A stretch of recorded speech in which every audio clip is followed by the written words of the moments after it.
Welcome to a full body 20 to 25 minutes flexibility sequence. In today's sequence we will be using PNF flexibility technique and basic breath work to help us get into our flexibility, accelerate the progress that we will have.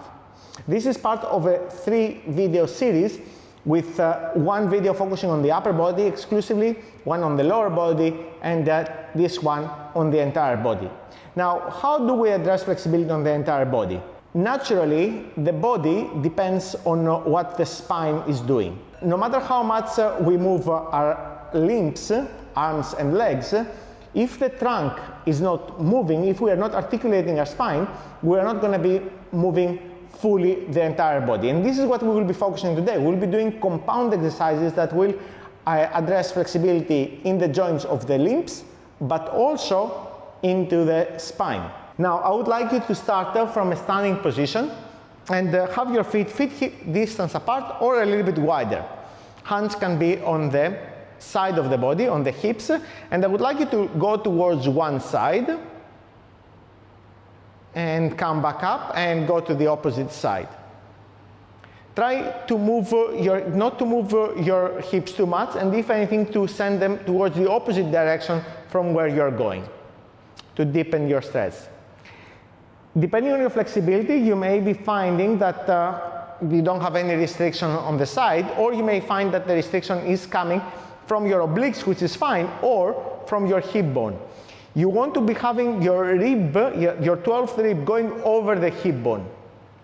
One easy way to achieve that is by first moving sideways and then going down, as opposed to going straight down. But it might not be an issue for some people, depending on how flexible they are. So now I'm going towards one side and I'm going to stay here. You can slide the left hand along the side of the left leg. And from here I'm going to take the right arm over my head. I'm going to bring the right arm back to its position, slide the hand up to the hip, lengthen my spine and go to the second side. So again, first I'm going sideways, then I'm sliding my hand alongside the leg, and finally, I'm taking my left arm above my head, trying to keep the elbow straight.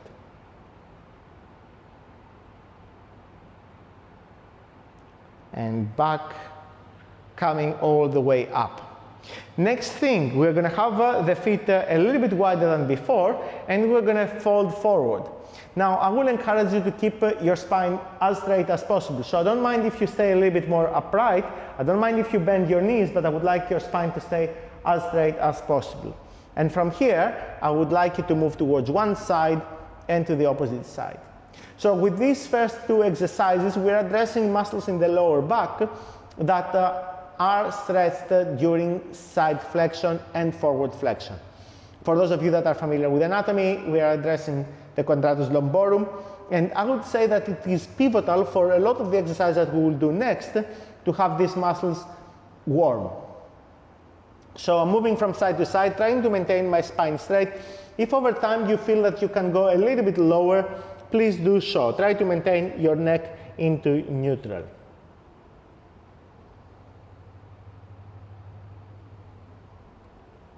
That's great. From here you will go into a slightly bigger straddle, and the hands will be underneath your shoulders. You can have the hands supported by blocks. Shoulders are back, and from here you will walk the hands towards one side. Try to maintain weight on the inside of both feet, almost like you're trying to lift the outside of the feet off the floor, and you go to the opposite side.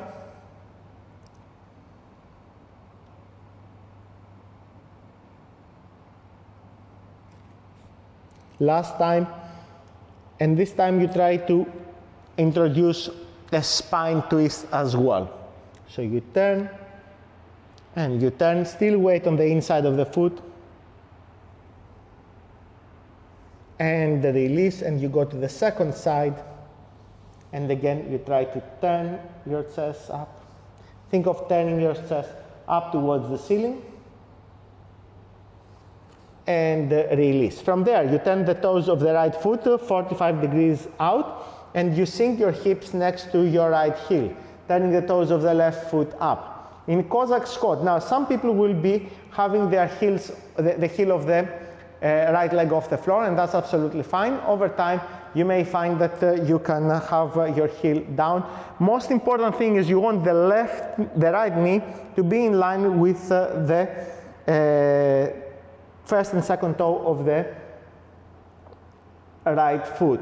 You can help that by pushing your knee out with the same side elbow, and you can also deepen the stretch for the hamstrings and adductors of the left leg by having the left hand just above the knee. So not on top of the knee, but just above, and you're pushing your hands out. This will deepen your stretch. Now, you may find that in this position, but in some people maybe these options are not going to be accessible, and that's absolutely fine. You can stay with just having the hands on the floor, or just slowly taking the hands off the floor. Now, one thing I would like to pay attention to is the position of your lower back. Again, we are aiming towards a neutral position, so the regular position that you keep when you are standing upright. The tendency will be to for the lower back to round here. Try to fix that by staying upright, but having a rounded back is not a big problem. Let's move to the second side. So you shifted to the opposite side. Now it is the toes of the left foot pointing out, and the toes of the right foot is pointing up towards the ceiling. Similar options that we had before. We can be pushing the knee out, we can be pushing the quads down. And in this position, by contracting the glutes, we may find that we can accommodate more this external rotation of the hips. So the more you contract the left glute, the left knee wants to go out. The more you contract the right glute, you will notice that the toes of the right foot want to turn out, which is again because you are supporting the external rotation.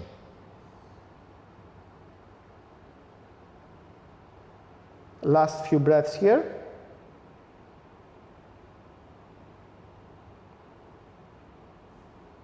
And slowly release. From here, you are going to bring your feet close to each other, not necessarily together, although together is also going to be an option and it will be a little bit more intense. And I would like you to find the position where again your spine is straight. This is our reference point. And from here, slowly, you will slide your hands further down on your legs. Keep sending your tailbone up. Maybe that is more or less the limit of how far I can go forward with my spine straight. And from there, you will round your back. You can use your hands behind your calves. And then you will lift forward and then come back down. So here, using the hands as the legs, as resistance, you will lift, and these micro movements that are basically manifesting in your lower back can make a big difference towards improving your flexibility in the forward fold. For those of you interested in improving your forward fold flexibility, I do have a 2-week program which is called Touch Your Toes, and you can find a description and information in the description below. All right, lovely. From here, hands on the floor, walk the feet back, and go to a downward dog. From here, with while maintaining a straight line between wrists, shoulders, and hips, I would like you to lift the heels off the floor. The knees can be bent or straight, that's not important at all, and then bring the heels back down. And then you lift, remember knees can be up, bent, that's not a problem. And then you bring your heels back down. 2 more times. Inhale and slowly exhale. And now I would like you to bring your hands a tiny bit more forward, stay in the external rotation of the shoulders, and slowly bring your armpits more and more towards the floor. And then back up. And again. Remember, you're trying to stay in the external rotation of the shoulders, which means that the inside of the elbow is turning forward towards the front of the mat.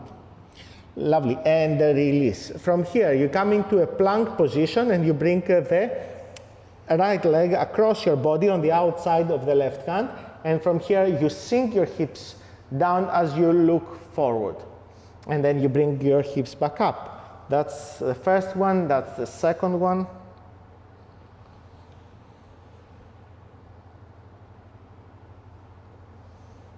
And last one, and release. And we're going to go now to the second side. And again, you are allowing your hips to go down. Ideally, the hips don't rest on the floor, and back up. Inhale on the way up, exhale, you lower.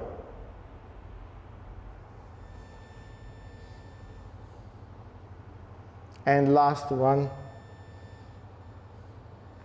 and release. Push both feet back, and from here I would like you to step the right foot forward and come into a high lunge position. And while you are lowering your hips, you want to focus on maintaining the back knee straight. You're contracting the left glute and releasing. And contract and release. 2 more times. Inhale, hold, exhale, release. Inhale, hold, exhale, release. From there, hands on either side of the front foot, you fold forward and you allow the head to rest towards your shin. From here, you send the right hip back and face back forward, and send the right hip back and back forward. And release. Second side, you step the left foot on the outside of the left hand, come into an upright position, right heel is going back,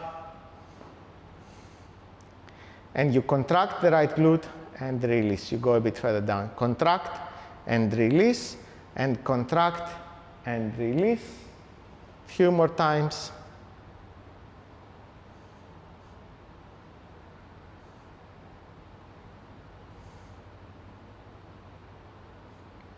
And now, feet a little bit closer to each other, both knees straight, and you round your back, you fold forward, trying to bring your forehead towards your shin, keeping some weight on the inside of the front foot, and now you turn towards the side across your body, and you try to turn your chest towards the left.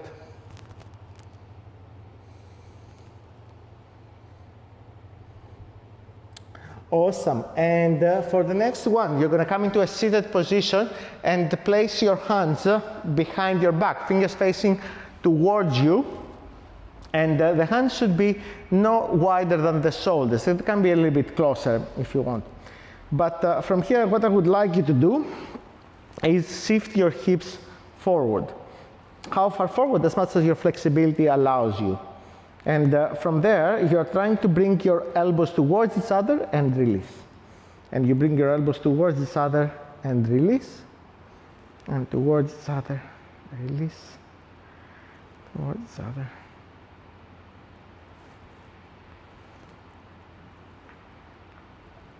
And release.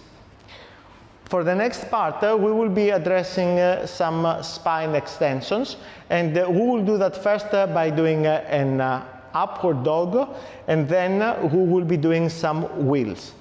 If you need more of the few repetitions that I will give you in upward dog, you can pause the video, practice them a few more times, and then practice your wheel. Again, in the wheel, I will give you some progressions, so I will encourage you to take it step by step and work up to the point that you feel comfortable. Let's start with upward dog. So in the upward dog, I would like you to have your hands initially in front of your shoulders, not underneath your shoulders, and a little bit wider than your shoulders. I would like your elbows to stay more or less in, as much as your flexibility allows you. And from here, I would like you to think of lifting your chest and bringing your shoulders back and down. I don't care at all how far you straighten your elbows. Actually, straightening the elbows might be the worst thing you can do for developing the full expression of your back bend. So, because you may be overloading whatever is mostly accessible to you. most easily accessible to you. So instead, I would like you to try to articulate your spine as much as possible, and I would like you to do that gradually by keeping your elbows in, lifting your chest, shoulders back and down, so there's no pressure on your neck. There should be no pressure on your neck throughout this movement, and at the top position you hold, and from here you should be contracting your glutes as well. If you feel comfortable here, you can even turn your head from side to side. You come down. If that was enough for you, you can do that again. If you need a little bit more of a challenge, bring your hands a little bit closer to your shoulders and to your body, and maybe even a bit closer to each other, not closer than the shoulders though, and you perform the exact same thing. If at any point you feel pressure on your neck, which is most likely going to come from the shoulders, you move too fast too soon. You should move your hands forward, you should move your hands a bit wider and not go as far up. Over time, you may find that you can go a little bit further and further. Again, there should be no pressure in your neck, there should be no pressure in the lower back. In order to avoid any pressure in the lower back, keep your glutes contracted and your navel in throughout. Not at whenever you think about it, you need to be having these two actions switched on throughout. You can actually be moving your hands even closer to your chest or even your rib cage, but progress slowly through these adjustments of the hands because they can make a big difference. And while I said that straightening your arms is not the most important, which is not, but it is still possible and it might be still absolutely fine for some of you. And I encourage you to work towards it, but not get preoccupied if your arms are not straight. As you see, my arms are straight now, but I don't have any pressure on my neck. You can hear it from my voice, and I don't feel any pressure in my lower back either. So, as I've said, you may want to take a couple of more attempts in these upward dogs. And next, when we're going to work towards our wheel, I would like you to approach it in the way that I will demonstrate, even if you can push up into a wheel. This is a beginner's flexibility routine, and if you are taking your first steps, I cannot emphasize enough how important it is to do these drills that may feel actually probably will be harder than going into a full wheel, but they will allow your wheel to go much, much deeper once you're there. So hands on either side of your head, fingers towards your shoulders, and have your hands as wide as your shoulders, but not too closer to each other, not too close to your head. The tendency is for people that are stiff is to have the hands too close to the head, and this can be problematic once you push up. And from there, you will inhale, hold your breath, lift your hips up, and place the top of the head on the floor. If you're not capable of doing that at the moment, you need to work towards that, and you can warm up more with the previous exercise that I gave you. If that's comfortable, then the next step after holding here for 10 seconds, and by the way, you can stay here for 10 seconds, shoulders are away from the ears, and then come back out. But if you want to progress, you can lift the head by 1 or 2 centimeters off the floor. You're staying here 5 to 10 seconds, and then you can tuck your head under and then come back down. I suggest you practice that one more time with me, and then I will straighten my arms completely, go into a wheel, and I will give you some options there. So first, let's do the same thing again. So hands next to the head, elbows in as much as possible. We come to the top of the head, and then we lift, and then we hold for a count of 10, 8, 6, 4, 1. And from there, we may want to rest just on our head, and then we straighten our arms completely. Now, from here, a couple of things. First of all, some people may not be able to move much here, and that's fine. Stay here for as long as you can, and then come down. Like 5 to 10 seconds is a good starting point. But if you can move, you can send your knees forwards and backwards, and with this bouncing action, you may be finding that you're stretching more different parts of your back. Over time, you want to be walking your hands towards each other, towards the hands, or also worth walking the hands towards the feet. Okay? Get into the habit of moving hands closer to the feet and feet closer to the hands, and you will notice that the gap between hands and feet over time gets shorter and shorter. So this was a full body flexibility routine, and it was available for beginners. Now, the full body involves many muscles, and while we addressed most of them, it is not a program developed to address all the muscles, because that would be probably more of a 3 hours or 2 at least class. But because of how we make use of the articulation of the spine, I think that practicing this sequence will improve a lot of other poses that we didn't address in this sequence. So don't underestimate the importance of practicing this sequence on a daily basis. Of course, if you want to emphasize more on the lower body, there is the sequence that is in the description. If you want to focus more on the upper body, there is also the sequence in the description. And if, of course, you are interested specifically in your forward fold, there is this 2-week course that will allow you not only to address your forward flexion and be able to touch your toes, but also to tailor based on what you need the most. Because the reality is that even in the forward fold, not everybody will have the same limitations. And if you go through this 2 weeks course, you will be able to identify what are the limitations for you, and be doing more of this exercise as opposed to be doing the generic sequences that are geared towards the general patterns that determine this movement. My name is Anastasis Tzanis. I'm a yoga teacher in North London, and I have a strong passion for people that are starting out. Actually, you may find in my YouTube channel a lot of sequences that are probably more advanced, maybe on inversions, and me practicing things that may not seem things that beginners have access to. But that's not to say that this is what is my passion, to teach.